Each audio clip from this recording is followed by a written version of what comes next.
অংগনবাদী কৰ্মীৰ বাঢ়িব, সহায়িকাৰ বাঢ়িব, ৰান্ধনীৰ বাঢ়িব, টিউটৰৰ বাঢ়িব আৰু আমাৰ প্ৰাদেশিকৰণৰ সমস্যাও বহু পৰিমাণে লাঘৱ হ'ব। নতুনকৈ আৰু প্ৰাদেশিকৰণ হ'ব। এইটো নতুন খবৰ নলবাৰীতে দিলোঁ। নলবাৰীত কি দেখিছে এতিয়ালৈকে যেটো প্ৰথম পৰ্যায়ে আমাৰ গোটেই অসমতে বিজেপিৰ কাৰণে ডাঙৰ এটা উৎসাহৰ পৰিৱেশ।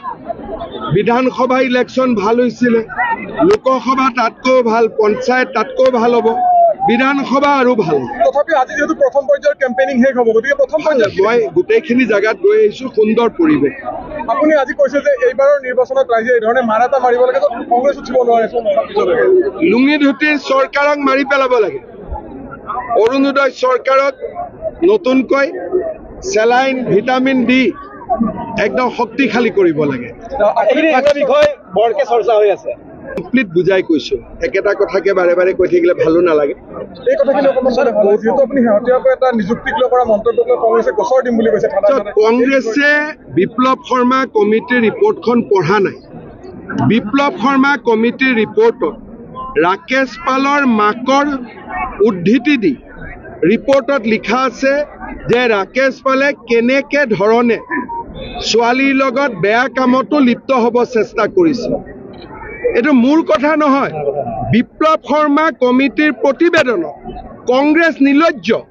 প্ৰতিবেদনখন পোৱাৰ পিছত কংগ্ৰেছে অসমৰ ৰাইজৰ ওচৰত ক্ষমা খুজিব লাগিছিল যে আমাৰ দিনত ইমান বেয়া কাম হৈছিল। আকৌ উল্টাই মোৰ ওপৰত কেছ দিয়ে। আৰে মই ৰাকেশ পাল নেকি? ৰাকেশ পালক কোনে এপইণ্টমেণ্ট দিছিলে সোণৰ গহনা লৈ পেলাই? মোৰ ল'ৰাটো বিয়া নাছিলে। গতিকে কেনেকুৱা নিৰ্লজ্জ দল হ'ব পাৰে? তেওঁলোকৰ চৰকাৰৰ বিষয়ে ষ্টেটমেণ্ট আহিছে, ৰাকেশ পালৰ মাকৰ উদ্ধৃতি দি কমিশ্যনৰ ৰিপৰ্টত আহিছে। মইতো এছেম্বলিত বিষয়টো পঢ়া নাছিলোঁ, লাজ লাগে কাৰণে, কিন্তু এই সত্য কথাটো তাত লিখা আছে যে আগতে APSC ACS পাবৰ কাৰণে ৰাকেশ পালে এনেকুৱা ঘৃণনীয় কামো কৰিছিলে। কি কেছ দিব? কেছ দিলে ৰাকেশ পালৰ ৰিপৰ্টটো পুলিচে পঢ়িব, পঢ়ি পেলাই কংগ্ৰেছকে সুধিব। বিপ্লৱ শৰ্মা প্ৰতিবেদনত সাক্ষীৰ উদ্ধৃতি দি এই কথাষাৰ মই কৈছোঁ। ৰাকেশ পালৰ মাকৰ উদ্ধৃতি দিয়ে ৰাতিলৈকে আপোনালোকে কমিটিৰ ৰিপৰ্টখন ৱেবছাইটত আছে, নিজেই চাই ল'ব। আপোনাৰ চৰকাৰ দিনত বান প্ৰতিৰোধৰ কাৰণে বিভিন্ন স্থানত মথাউৰি তথা ৰাস্তা নিৰ্মাণ কৰা হৈছে। এইবাৰ কি ধৰণে আপোনালোক সাজু হৈছে? একেলগে এইবাৰো 250 কিলোমিটাৰ মথাউৰি আমি নতুনকৈ বনাইছোঁ। যোৱাবাৰ অসমত মাত্ৰ 5টা মথাউৰি ভাঙিছিলে।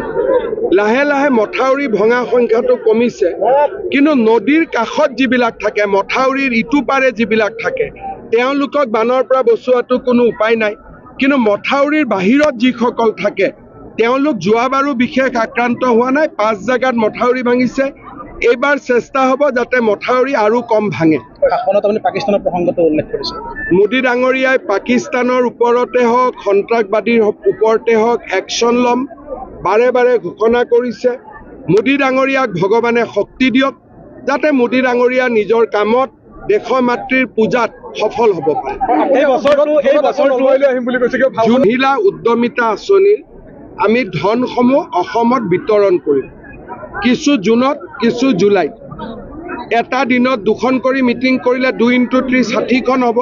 গতিকে 2 মাহ লাগিব। 2 মাহত আমি মহিলা উদ্যমিতাৰ ধনৰাশি বিতৰণ কৰিম। এই বছৰটো আগন্তুক বিধানসভা নিৰ্বাচনক লৈ গোটেই প্ৰস্তুতি চলিব। এইবাৰ বিধানসভা নিৰ্বাচনৰ আগত মোৰ যিমান প্ৰতিশ্ৰুতি আছিল, প্ৰতিশ্ৰুতিখিনিৰো ইলেকশ্যনৰ পিছত পূৰা কৰিলে নহ'ব, আগতে কৰিব লাগিব। গতিকে পূৰা দমে কাম হ'ব।